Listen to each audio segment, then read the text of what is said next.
Hola, sean bienvenidos a SITS, donde todos aprendemos sobre ciencia, innovación y tecnología y salud. El día de hoy hablaremos sobre la obesidad y el sobrepeso en la población mexicana. Nuestra salud es un aspecto en nuestra vida que debemos cuidar en las acciones que realizamos día a día de manera rutinaria y preventiva. Nuestro bienestar físico y mental es fundamental para poder desarrollar plenamente nuestras actividades y hacerle frente a las actividades de la vida diaria. Ser productivos en el ámbito laboral y personal y con ello contribuir positivamente con la sociedad. En este sentido, es fundamental priorizar nuestra salud y definir acciones que contribuyen a mantenernos saludables tanto en el aspecto mental como físico, para así lograr un equilibrio que nos permita hallar un bienestar integral en nuestra comunidad. Por ello, platicaremos hoy sobre algunas medidas de prevención para evitar la obesidad y el sobrepeso en México. A este respecto, a continuación tenemos como una invitada experta en lineamientos que podemos seguir para evitar este problema y promover hábitos nutricionales y físicos para la salud integral. Hemos invitado esta tarde a la maestra de nutrición Carolina Gutiérrez Medina. Carolina, muchísimas gracias por tu aceptación. Hola Marco, mucho gusto y al contrario, muchas gracias por invitarme. Carolina es una nutricionista o nutrióloga, emprendedora en el área de la nutrición, con más de 15 años de experiencia en el manejo y desarrollo de programas en el área de la salud, dirigido a personas y empresas y capacitaciones personales. Ella tiene una consultoría nutricional con un abordaje multidisciplinario, nutricional y ejercicio físico. Además, es una emprendedora, pues es la creadora del programa 21 días saludables. Algo que yo, la verdad, me quedé un tanto sorprendido, Carolina, por este programa, y quizá más adelante nos lo puedas explicar un poquito en qué consiste para nuestra audiencia. Claro que sí. Y quisiera comenzar platicando contigo sobre la crisis de la obesidad en México. De acuerdo con las estadísticas actuales sobre la obesidad y sobrepeso en México, en nuestro país, la verdad yo estoy muy sorprendido. El sobrepeso y la obesidad afectan a más del 75% de la población, de acuerdo con la encuesta de salud nutricional emitida en el 2022 y que se realizó del 2006 al 2022. Entonces la prevalencia de incremento de sobrepeso subió 7% hasta alcanzar 37% en 2022, lo cual a mí se me hace una cantidad enorme, un porcentaje grande. Sobre todo afectando a la población infantil y afectando a la población adolescente. Y además el ENSANUD nos señala que el 75% de la población mexicana mayores de 20 años presentan sobrepeso y obesidad. Lo cual convierte todo esto en un problema de salud pública. Así es. Estas cifras nos ubican como primer lugar a nivel mundial en obesidad infantil y el segundo lugar en obesidad en adultos, superado solamente por los Estados Unidos. A mí me hubiera gustado que fuéramos primer lugar en el fútbol o en el béisbol, claro, en otro, ¿no? Pero bueno, nos tocó vivir esto. Desde tu perspectiva, obviamente hay causas subyacentes de estos problemas de salud que a mí me gustaría, en base a tu experiencia, preguntarte ¿cuáles son esas causas subyacentes que contribuyen a a que tengamos estas cifras tan grandes, estos lugares elevados.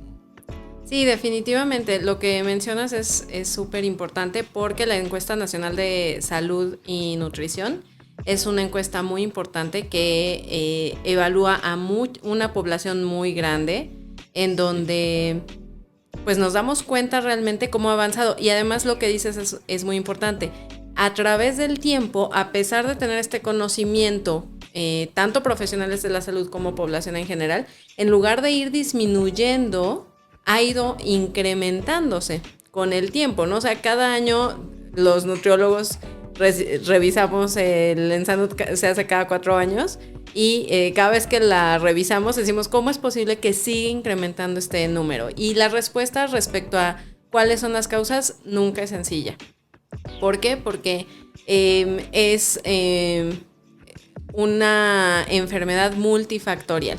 Y entre eso, las causas principales están 2, ¿no? La parte que es genética, la que yo no puedo modificar, que viene de mi etnicidad, de ser hispano, de tener esta complexión.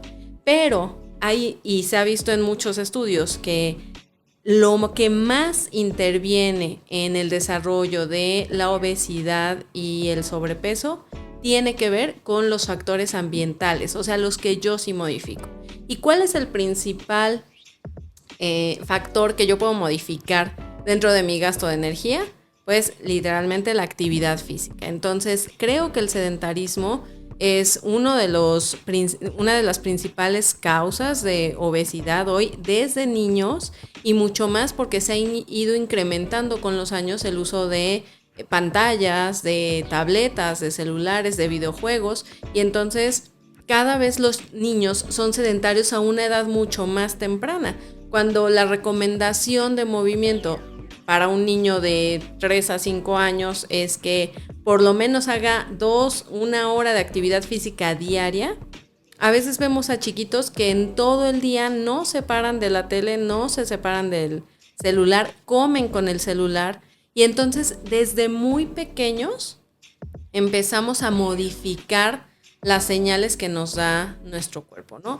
Los hábitos de alimentación que tenemos hoy también se ha visto que están marcados desde los primeros 2000 días que tiene el niño de haberse gestado, ni siquiera de haber nacido. La alimentación durante los primeros 2000 días del lactante. Digamos los primeros 7 años. Así es, los primeros 3 años son determinantes. Entonces, desde que el bebé se gestó, la alimentación de la mamá va a influir en los hábitos posteriores del niño. Porque se ha visto en muchos estudios que lo que la mamá come, si bien el bebé no va a sentir sabor, pero sí va a determinar una preferencia a, por ejemplo, alimentos dulces, alimentos salados, incluso grasas buenas y otro tipo de alimentos saludables o no saludables. Esa pequeña preferencia ya va ahí. Después, cuando nace el bebé, ¿cómo fue alimentado durante los primeros meses? ¿Hubo lactancia materna o no? ¿Verdad? ¿Cuántas mujeres en México se pueden permitir el lujo de dar lactancia materna exclusiva y a libre demanda, por ejemplo? Pensamos en eso también. Y más adelante, conforme van avanzando en edad los chiquitos, pues qué oportunidades tuvieron de acercarse a alimentos saludables y a hábitos saludables. Otra vez regresamos a qué tanto se movían, qué tanto consumían frutas, verduras, fibra en su dieta, a qué edad se les presentaron las azúcares, por ejemplo, ¿no? Entonces hay momentos de la vida en las que los hábitos son determinantes. Y, por ejemplo, entre los 3 y los 5 años es cuando se forman las células grasas que nos van a acompañar toda la vida. Y entonces, si el niño empezó a tener sobrepeso desde los 3 años, pues va a tener también un resultado en la adolescencia de haber ganado mucha grasa durante ese periodo, en cantidad. Después, entre los 8 y los 12, esas células, en lugar de reproducirse, se agrandan su tamaño. Y ese tamaño es el que van a tener por el resto de nuestra vida, que le decimos adipocitos, ¿no? Y que decimos que no, ni la esperanza aguanta, ¿no? La esperanza muere al último, no, los adipocitos mueren al último, porque de verdad nos van a acompañar toda la vida. Y sí son determinantes, pero son situaciones que pueden ser modificadas por el ambiente y que pueden ser modificadas con hábitos saludables. Claro. Es decir, estamos desde la gestación. Sí, literal. Y de allí nacen nuestras células, estos adipocitos que tú mencionas, y esos nos van a acompañar toda la vida. Toda la vida.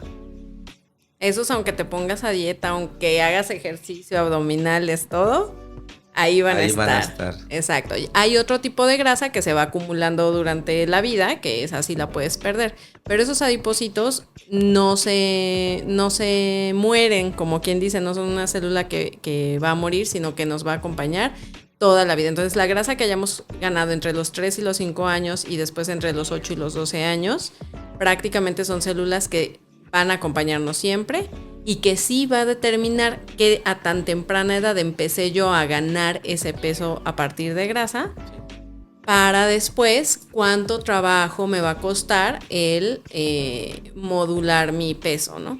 Claro. Y como te decía, ¿por qué no es tan sencilla la solución o la respuesta a cuáles son las causas?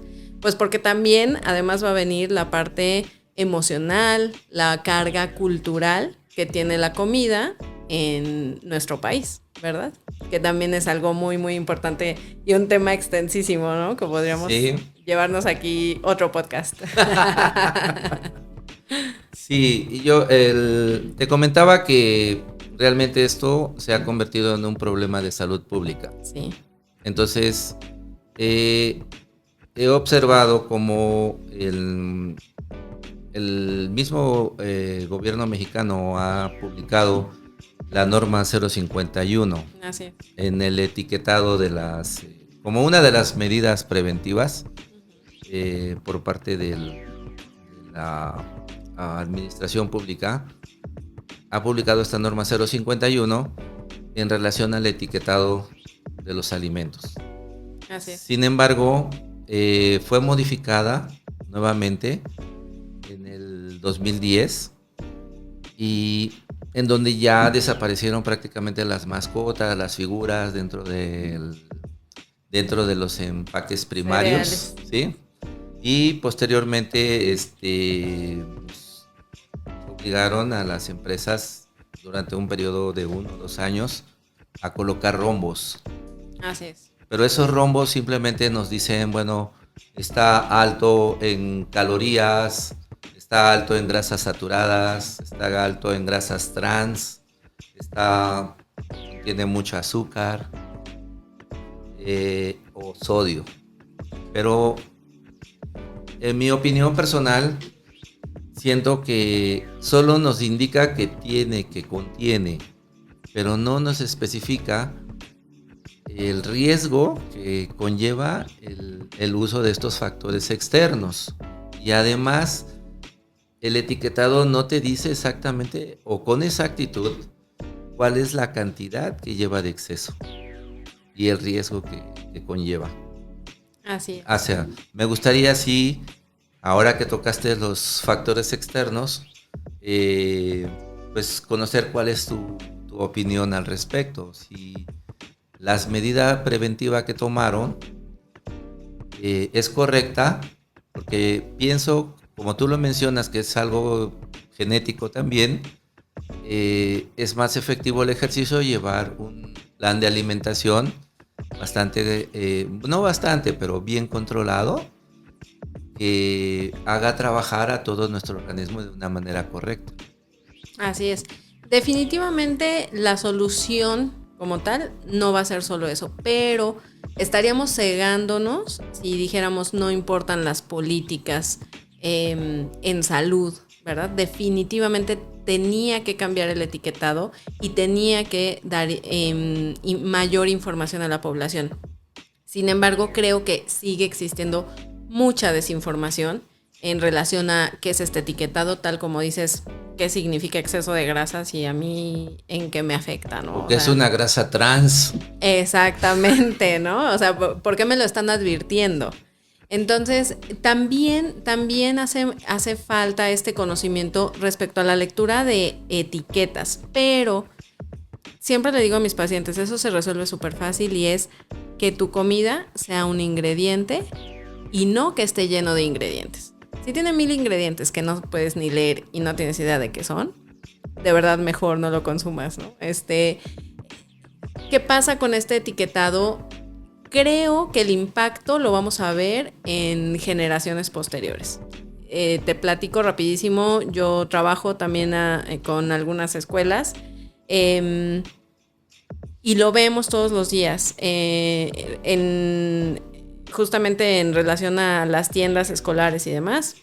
Pues hay lineamientos que se tienen que seguir, ya hay empaquetados especiales con tamaños especiales. Y en muchas ocasiones nos dicen, es que no importa que ahora las galletas en lugar de 8 traigan 4, porque el niño va a comprar 2, sí, ¿verdad? Sí, sí. Les ofrezco agua, les ofrezco pepinos, les ofrezco jícama. Los chicos van y compran lo que está empaquetado.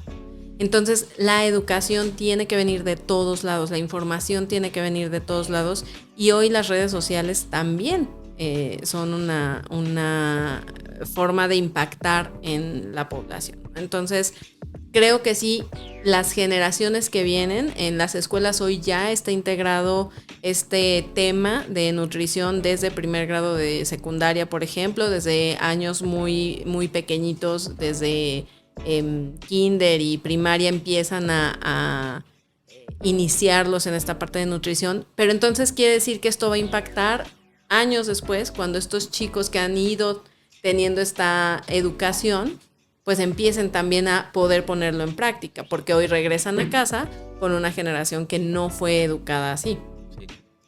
Lo que tiene que ver con el etiquetado, otra vez, ha facilitado quizá la toma de decisiones, pero esa toma de decisiones también tiene que estar guiada por un cambio de hábitos en la población. Lo que hoy les puedo decir es, si tu paquetito tiene más de 2 sellos, pues no es lo óptimo para tu salud, ¿no? Seguramente va a tener exceso de calorías, seguramente va a tener grasas saturadas y esas grasas saturadas, pues para no extendernos mucho en eso, pues van a tapar tus arterias prácticamente. Y entonces, a lo mejor empezar a decirle a la población, si tiene 4 sellos, prefiere no consumirlo o consúmelo de vez en cuando, pero que no sea la base de tu alimentación, ¿verdad? Por otro lado, en las etiquetas, cuando vemos los ingredientes, los primeros 3 ingredientes son lo principal que tienen. El otro día justamente estaba haciendo compras para mi hija y me decía, quiero una gelatina. Y de verdad, yo decía, Dios mío, ¿cuál le compro? Porque lo primero que traía ahí era el colorante, azúcar y después grenetina, claro. casi, ¿no? Entonces, sí tenemos que empezar a informar a la población para que realmente el impacto sea observable. Pero digamos, nos hablaste de un factor genético y después tenemos un factor cultural, sí, ¿no? Nosotros vamos al súper o a la tienda y vemos el producto, y podemos ver los sellos, los 5 sellos, pero jamás nos podemos saber los contenidos, el ingrediente, las letras pequeñitas que vienen en la parte de atrás, ¿no? Claro. Entonces, yo siento que en lo personal también es una falta de cultura en saber qué es lo que tú tienes. Como tú dices, tú eres una madre que muy cuidadosamente dices, bueno, si tiene más de 2 sellos, pues no es agradable, no es óptimo, pero además veo los 3 primeros ingredientes que contiene el producto, que vienen de las letras pequeñas. Sí. Que en otros países la verdad esos sellos están prohibidos. Tiene que decir exactamente la cantidad que trae y muy claramente, ¿no? Sí, exactamente. Eso sí, también el poner enfrente cuántos gramos tiene de cada cosa, cuántas calorías tiene el producto y la cantidad, porque no vas a poner a la población a que haga sus cálculos, ¿no? A veces nosotros mismos como nutriólogos decimos, oye, no inventes, porque, por ejemplo, ¿qué es bajo en sal? Bueno, que tenga 10% menos de la versión original, ¿no? ¿Qué es bajo en grasa? ¿Qué es? Y todo esto, por ejemplo, yo se los enseño a veces en talleres o en las sesiones en las consultas, pero la realidad es que esa información no está disponible para toda la población, ¿no? Y si nosotros como nutriólogos, como especialistas en salud, nos cuesta trabajo ponernos a hacer 1000 cálculos si vas al súper, pues no, mejor el etiquetado definitivamente tendría que ser más claro para la población general. Yo creo que es correcto. En tu opinión, ¿cuáles son las consecuencias de tener un sobrepeso y obesidad en la población? Dice, es decir, ¿qué enfermedades colaterales pueden desarrollarse a partir de? Bueno, principalmente lo que llamamos síndrome metabólico, que al final la obesidad es un estado prolongado o crónico de inflamación. Cuando ya pasamos el sobrepeso, cuando hay sobrepeso puede ser que hagas un plan de alimentación, ejercicio, etcétera, y con eso sea suficiente. Pero cuando ya pasamos a el grado obesidad, entonces tenemos que entender que es una enfermedad crónica, que es como la diabetes y es como la hipertensión, y que esa persona siempre va a tener esta tendencia a ganar grasa, pero sobre todo a inflamarse, a estar en un estado proinflamatorio. Entonces, esa inflamación deriva en muchísimas cosas, pero a la vez todas son, pues sí, actuando de una manera sinérgica. Entonces, yo te puedo decir que una persona con obesidad generalmente, no siempre, pero en muchas ocasiones, va a tener problemas con su microbiota. Pero ahora sí, ¿qué fue primero, no? El huevo o la gallina. ¿Qué fue primero? A lo mejor primero empezó todo con una disbiosis o con un problema en microbiota, con estrés, ¿verdad? Pero claro, también la inflamación a su vez está alimentando al cortisol, está alimentando la producción de cortisol y elevando el estrés que tiene esa persona, el estrés metabólico que tiene esa persona, hipertensión, diabetes. ¿Y qué es el síndrome metabólico? Pues cuando más de 2 de estas enfermedades conviven en una sola persona. Es decir, tenemos a muchos pacientes que son hipertensos, diabéticos y obesos. Creo que el abordaje ha estado cambiando mucho ahora porque a partir de pues esta cultura de que los pacientes obesos en muchas ocasiones incluso se sienten avergonzados de ir al médico y me ha tocado muchas veces, llegan pacientes y me dicen, es que me dio el médico y me dijo que baje de peso, que primero tengo que bajar de peso y ya luego me da medicina, es que primero tengo que perder peso. Y entonces esto genera que estemos dejando de lado, haya un rezago en la salud de los pacientes con obesidad. Claro, claro.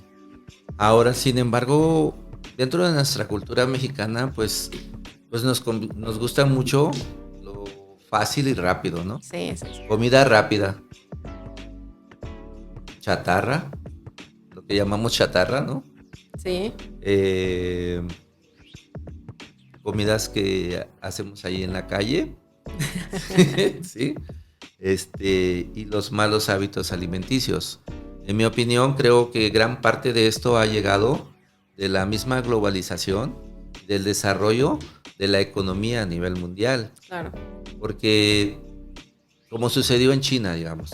En China crecieron a 2 dígitos y era una población muy sana. Sin embargo, se dieron cuenta que cuando ellos empezaron a crecer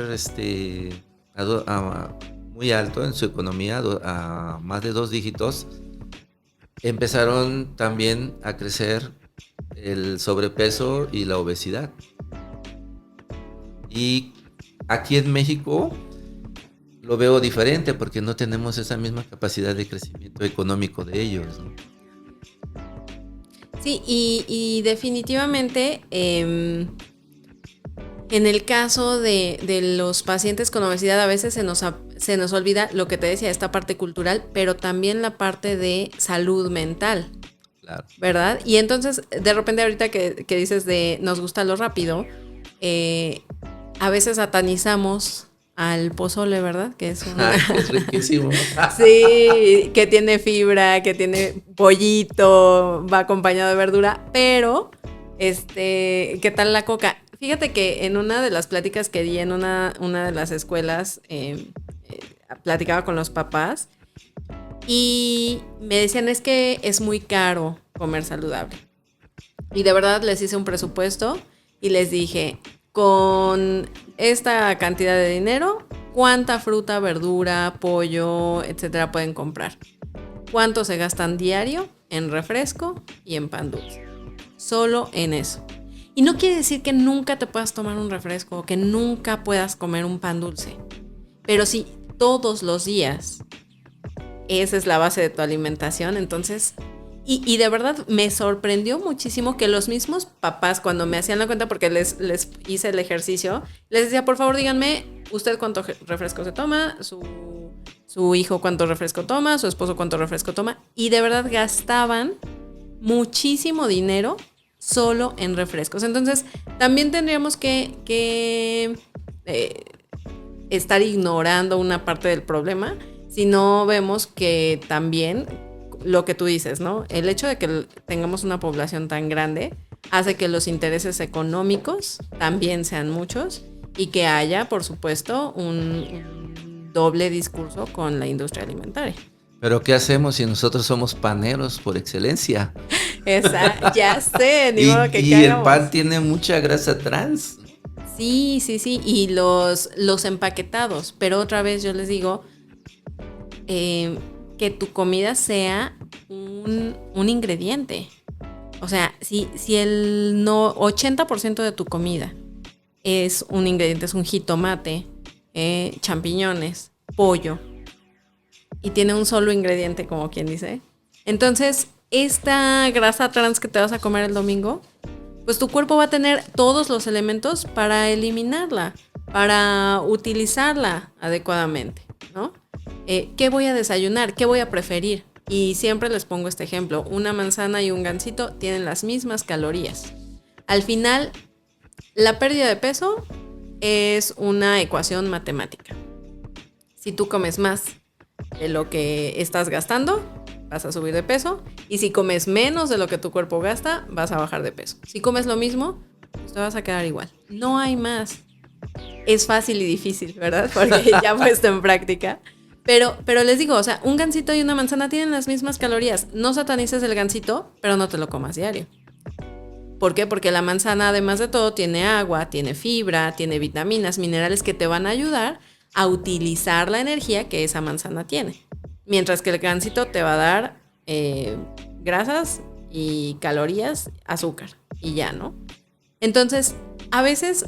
pues hay que alimentar al cerebro, hay que alimentar, hay que consentirnos, pero que todos los días tu alimentación, la base de tu alimentación, sea lo que tu cuerpo realmente necesita. Es decir, que en lugar de comerme, no sé, 4 tacos de pastor o de carnita, me coma 2. ¿Algo así? Podría ser, pero y podría ser también otra vez no diario. Todos los días, ¿cuál es la base de mi alimentación? Otra vez, el 80% es una base de frutas, de verduras, de carnes magras, de aceites buenos, de aceite de olivo, aguacate, coco. Yo no estoy tan feliz con el aceite de coco, pero pero sí, como te decía, estos alimentos otra vez que preparo en casa o que a lo mejor voy a la fondita, pero sé que los prepararon de manera casera, ¿no? Y lo que es ultraprocesado, lo dejo para ocasiones especiales, para ese otro 20% que es la parte cultural, que es la parte de ir con la familia, que es la parte también de darte tus gustos. Claro. ¿No?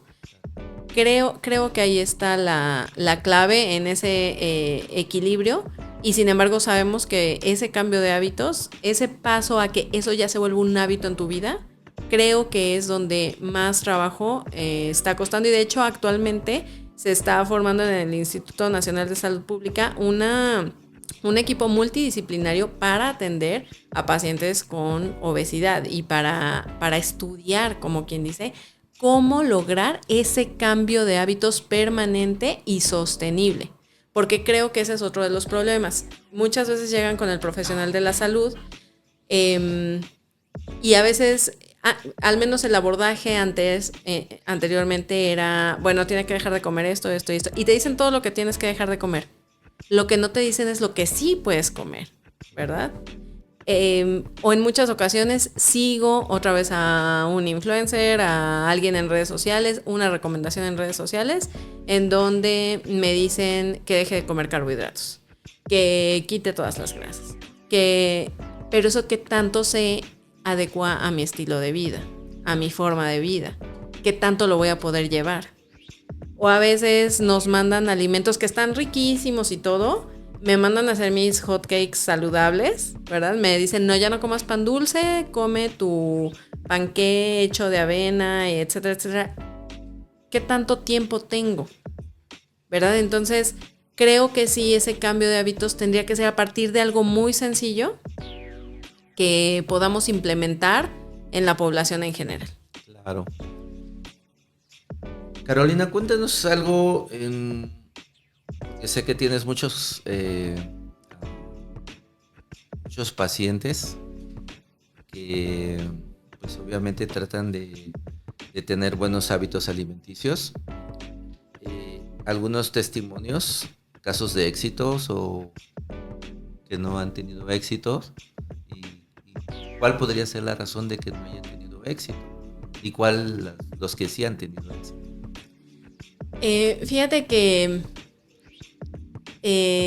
creo que tengo dos casos muy claros.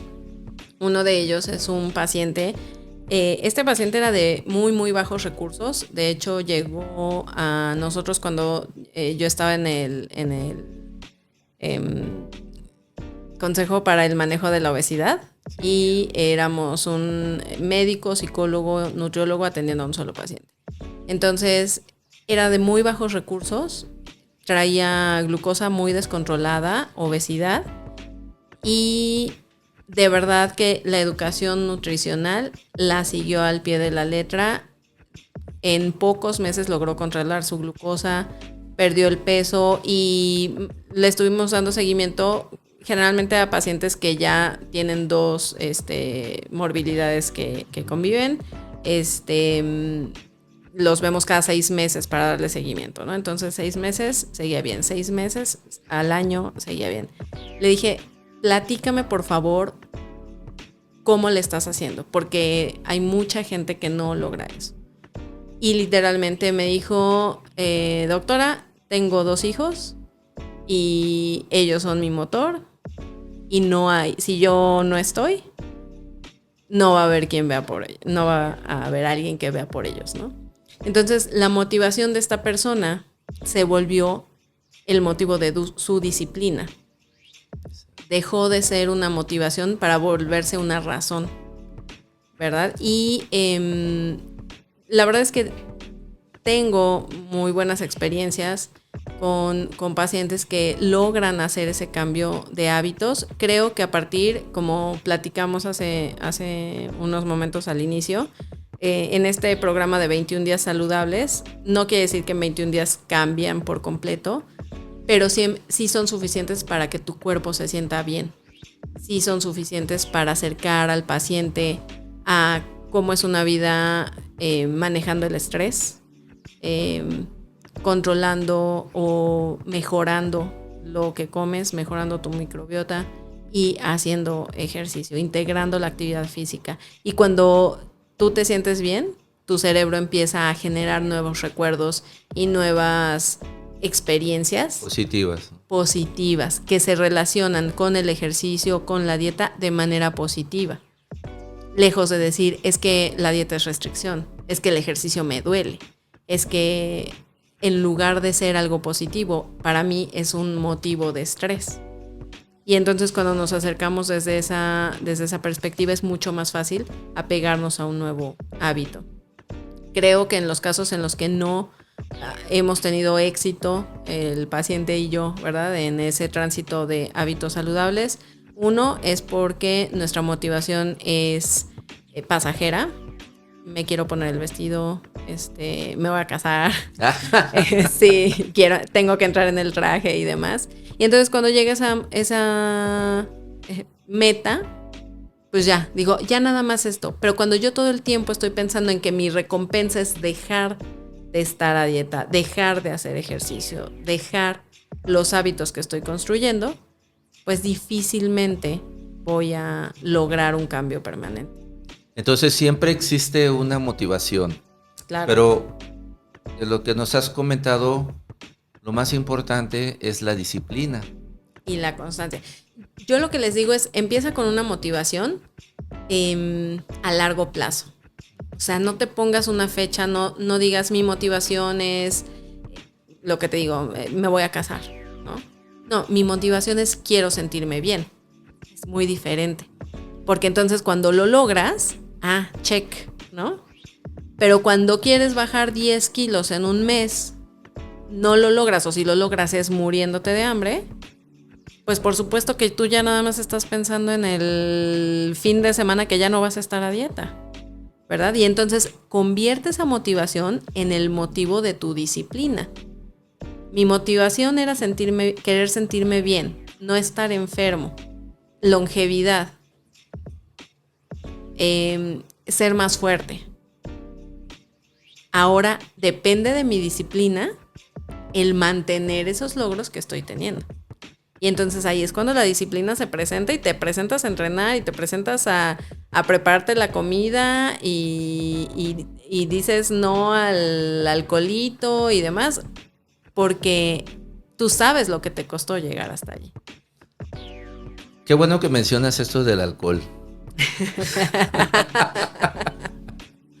Porque bueno, otro tema yo no sé qué tanto complicado. En lo personal, yo no sé qué tanto influye en el sobrepeso y en la obesidad, más en la obesidad, el consumo de alcohol. Pero el consumo de alcohol hablando de consumo alto, ¿no? Totalmente. Te estás bebiendo tus azúcar, calorías, ¿no? Son 70 calorías en un shot. Oh my God. Ya tú sabes si te las tomas o no, ¿no?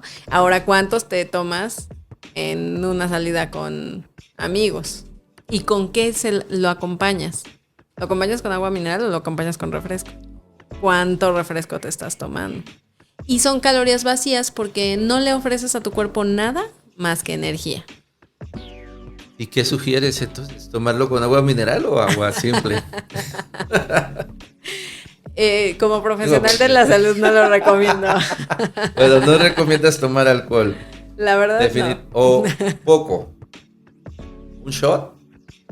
Bueno, yo te diría, yo no lo recomendaría ahora. Si de todas formas lo vamos a hacer, ¿no? O sea, de todas formas algún día se te va a presentar. Porque socialmente lo vivimos, ¿no? Lo requieres, claro.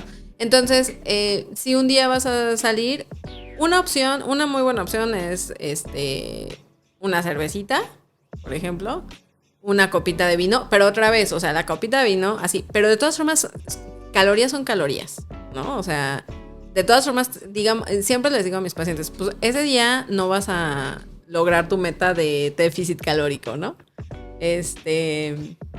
Pero te vas a dar ese gusto. Y la otra es que obviamente el consumirlo pues solo en shot o con agua mineral, pues va a disminuir mucho la cantidad de energía que consumes en una salida, por ejemplo, ¿no?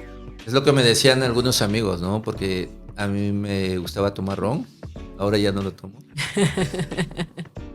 Pero aquí en México, por ejemplo, La cultura es, te tomas una onza o 2 onzas y le pones una botella de Coca-Cola, ¿no? Sí, claro. O de un refresco, o una soda, ¿no? Entonces, a mí me dijo un amigo, dice, lo que te estás tomando es la soda, es el refresco. Claro. No te estás tomando el alcohol. Estás ingiriendo el alcohol, pero no estás saboreando el alcohol. Sí. La bebida, el vodka Así es, no. o el tequila, ¿no? Sino el refresco y Sino ya el refresco. Con el piquete. Con el piquete y una cantidad enorme de azúcar en el refresco. Así es. Más las calorías que genera el alcohol. El propio alcohol, claro, sí, y sí. Desde entonces, bueno, sí, yo tomo todas mis bebidas solas con hielo o un poco de agua, ¿no? Y lo saboreo más. Exactamente, ya sabes a qué sabe. Exacto. Entonces no hay que tomar. Bueno, hay que tomar, pero con medida. Con medida. Sí nos mencionaste en las pláticas algunos factores, los factores sociales y todos los factores que vienen relacionados y las enfermedades que se pueden, las comorbilidades que se dan.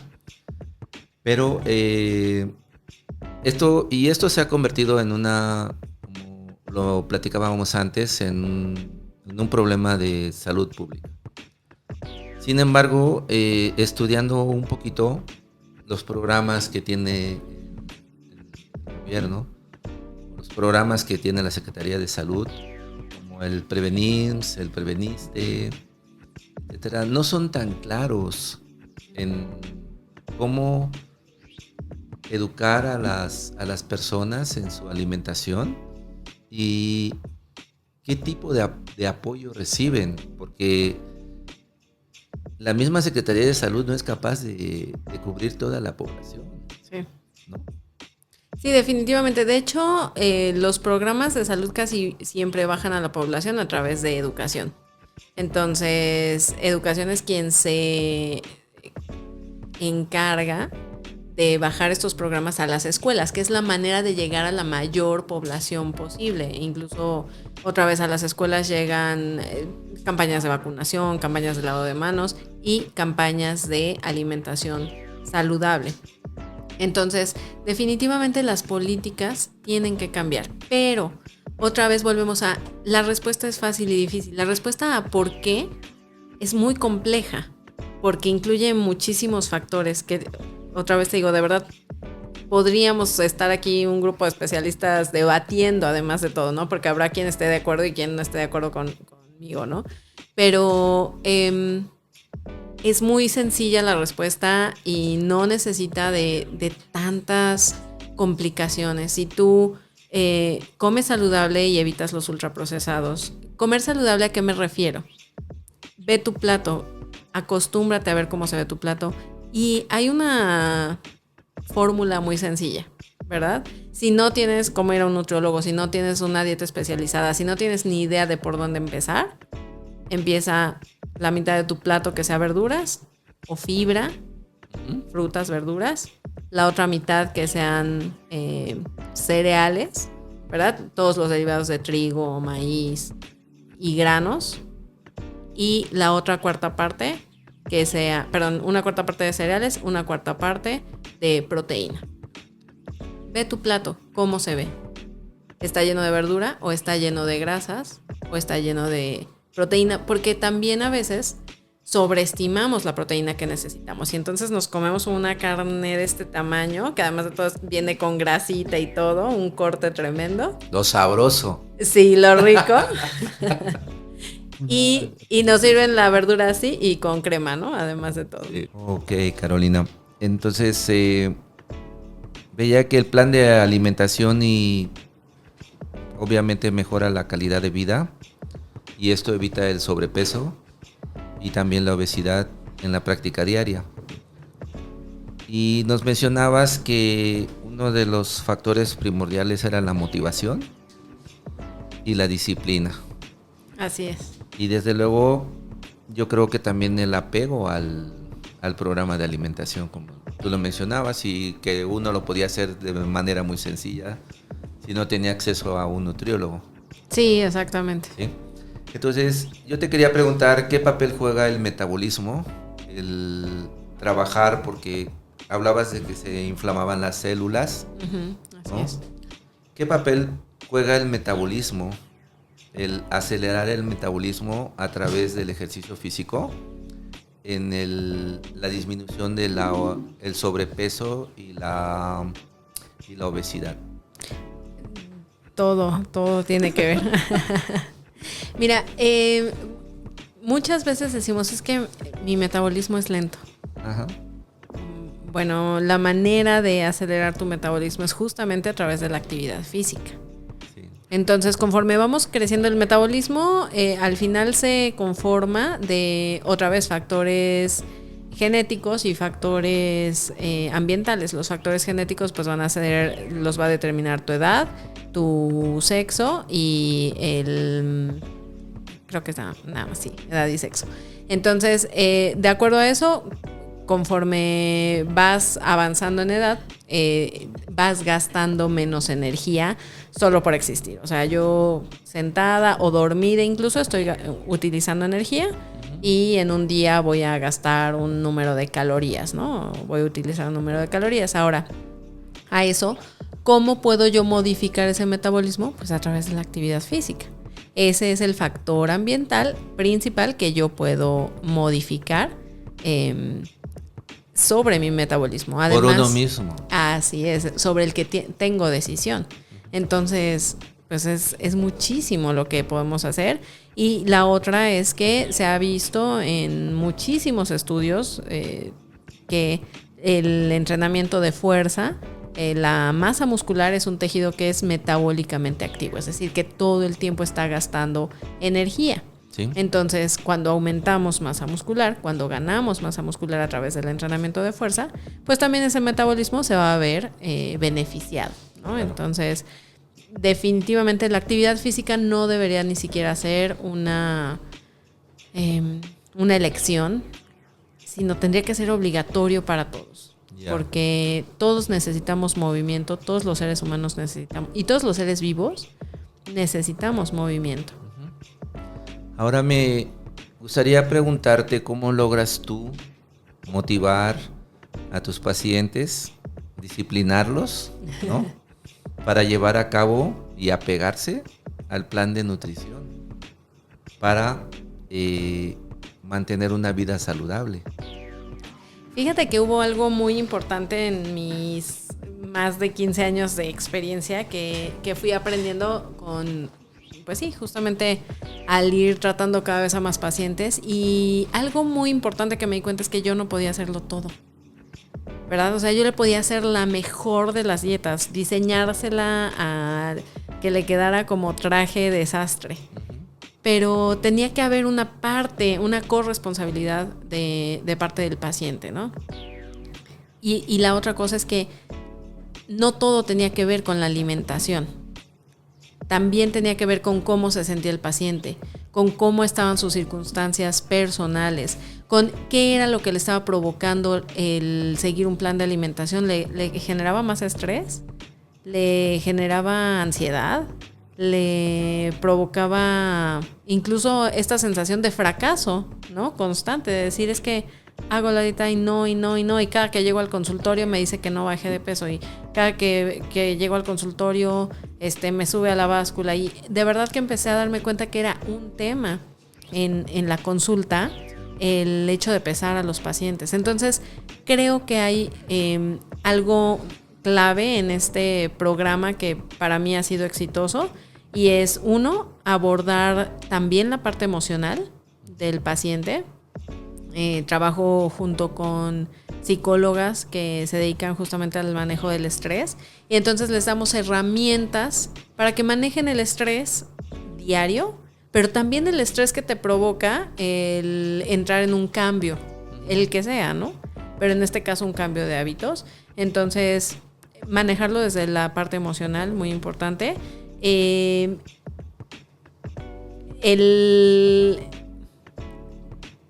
como te decía, que encuentren esa motivación permanente. Claro. Esa motivación otra vez que se va a convertir en constancia y que se va a convertir en disciplina. Entonces, conocer bien al paciente es algo muy importante, y si tú lo estás haciendo tú solo, entrar en un proceso de autoconocimiento, de decir qué es lo que siento, cómo, qué quiero lograr, por qué quiero lograrlo, etcétera, es súper importante. Y la otra, y por último, hacerlo sostenible.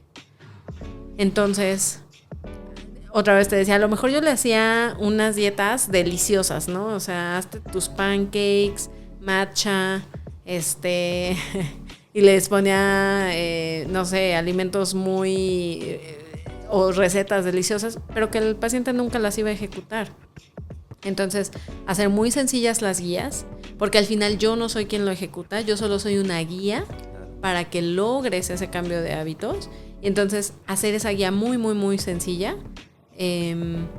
y muy entendible, pero también sostenible otra vez, ¿no? O sea, entender cómo vive el paciente, cómo vive la persona, para entonces decirle, ok, entonces a ti lo que te puede funcionar es esto, ¿verdad? Entonces va más allá de una sesión de nutrición o de una consulta, y entonces se vuelve más un coaching, una guía. ¿Cómo te sentiste? ¿Qué has hecho? ¿Qué te ha funcionado? ¿Qué no te ha funcionado? E ir llevando al paciente a que se conozca y empiece a tomar decisiones. Creo que eso es lo más importante. Enseñarle, darle al paciente las herramientas para que en su día a día él pueda tomar decisiones en donde esté. Salí a comer, tengo comida con mis papás, voy a viajar, voy a estar en el gimnasio, tengo muchísimo trabajo, voy a estar en junta. ¿Cómo decido lo que realmente me conviene?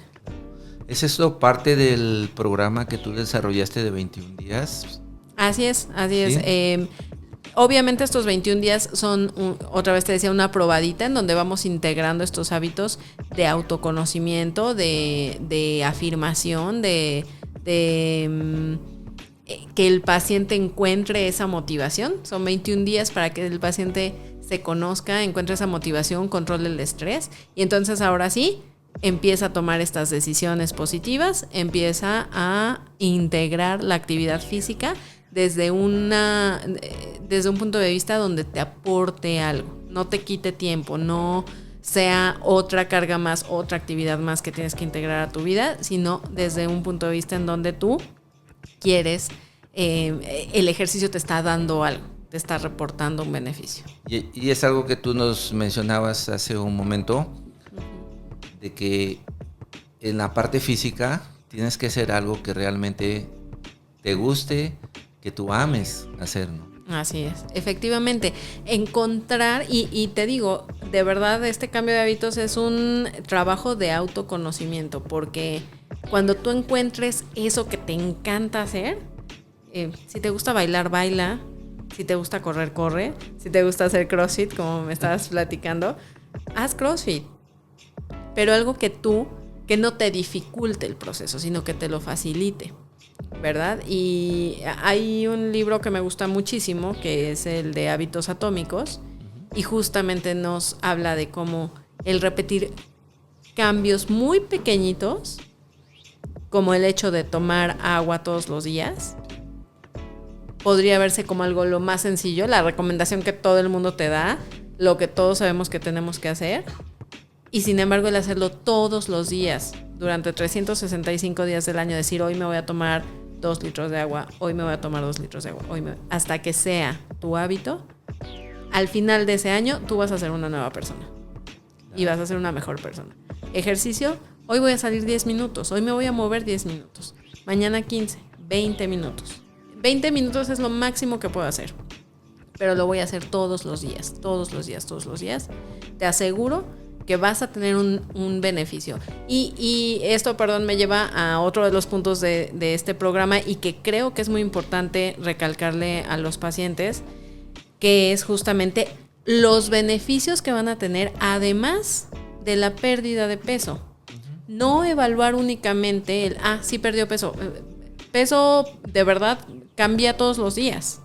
O sea, un día yo me despierto y peso 2 kilos más y al otro día me despierto y no tomé tanta agua y entonces peso 2 kilos menos y así. O sea, el peso puede variar muchísimo, pero ¿cómo está tu salud?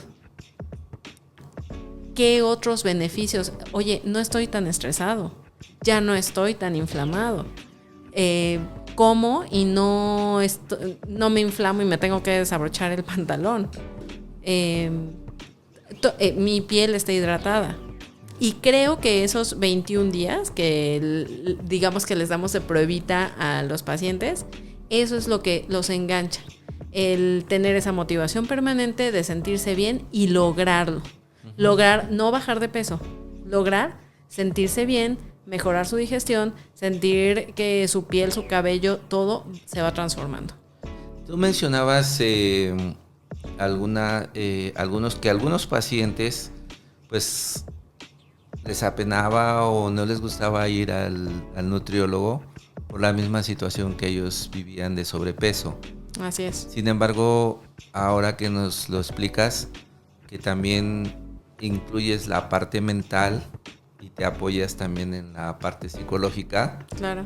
Creo que es algo bastante positivo, ¿no? Sí, porque definitivo. creo que todo nace de aquí, ¿no?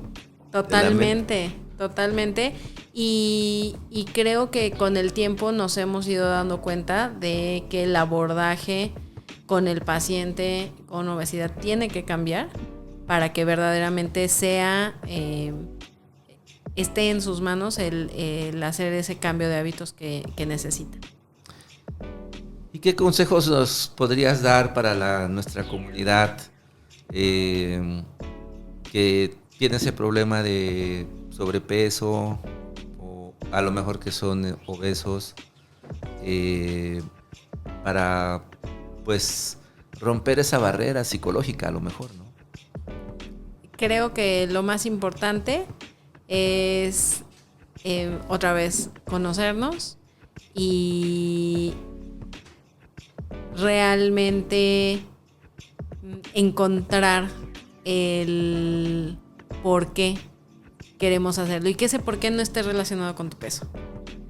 Sí. Que ese por qué tenga que ver con tu vida, con tu bienestar, con tu felicidad, con lo que quieres lograr.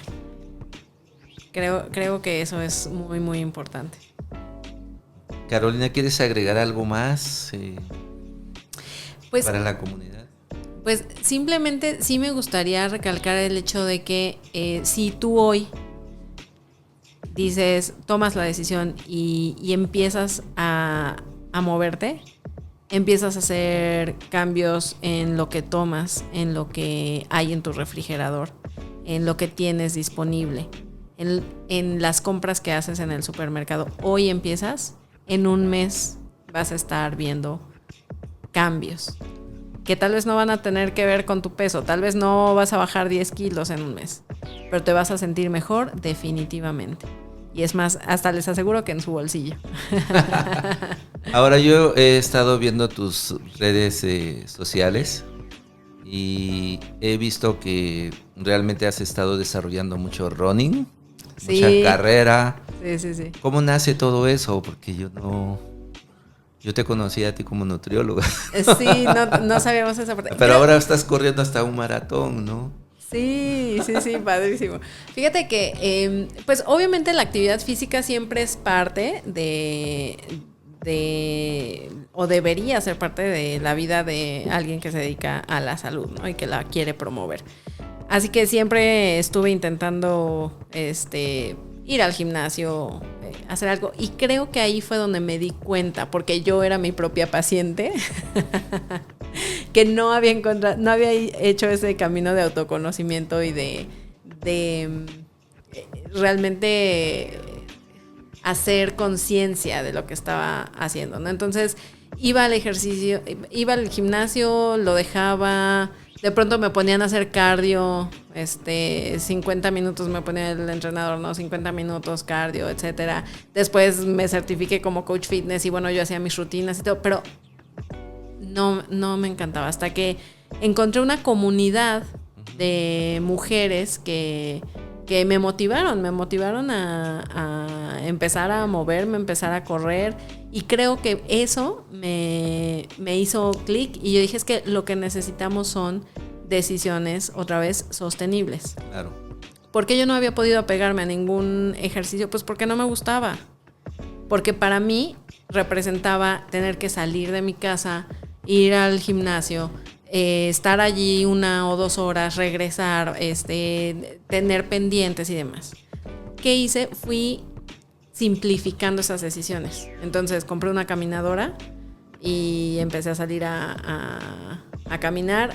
Tengo que decir algo muy importante, fue que fue el periodo de pandemia, entonces era lo único que podíamos hacer en ese momento en el que había menos información, y entonces salí a caminar, por ejemplo, después empecé a trotar, después ya empecé a correr, compramos la caminadora, y entonces ahora ya era más fácil porque ya no tenía que irme, ¿no?, a otro lado. Habrá quien diga, no, a mí no me gusta la caminadora.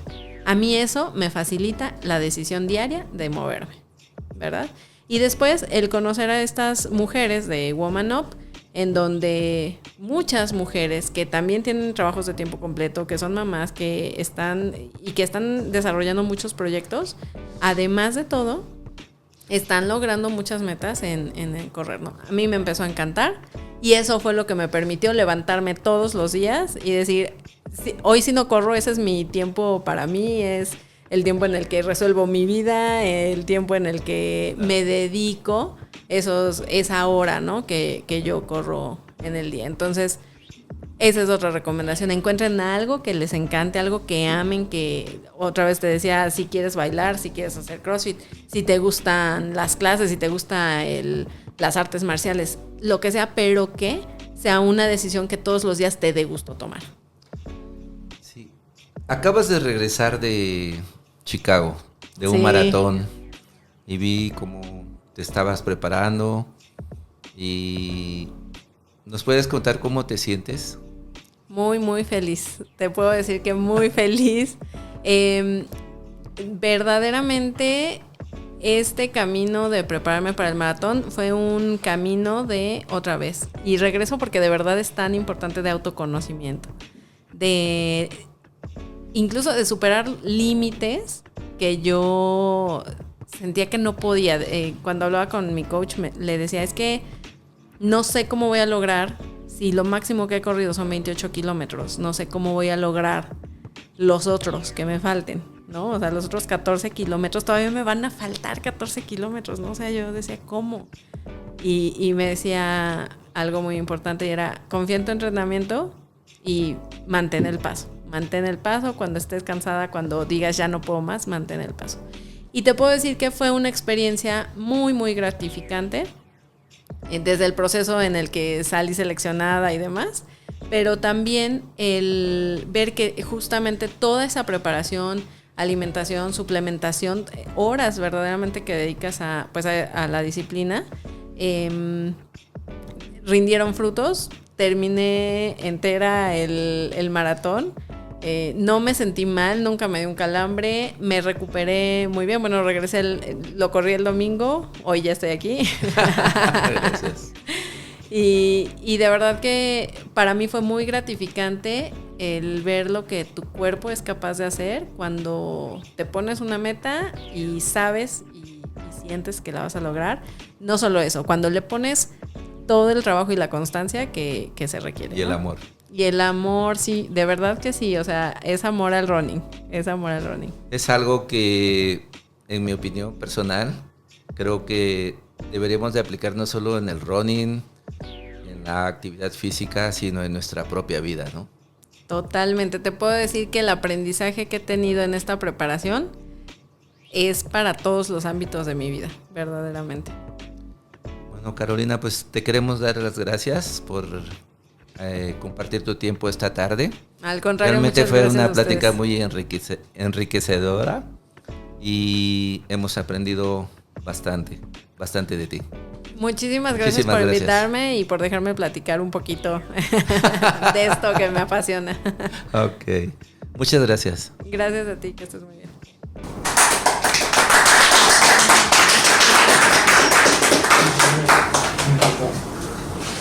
Listo, chicos.